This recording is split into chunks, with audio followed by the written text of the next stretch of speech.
more than anything, just the knowing if we're going to open or not has probably caused the most amount of stress.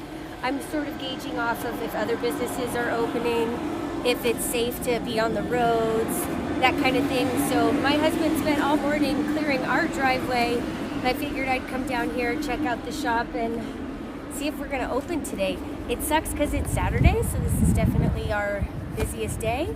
So to miss out on that revenue would not be ideal, but again, better to be safe than sorry.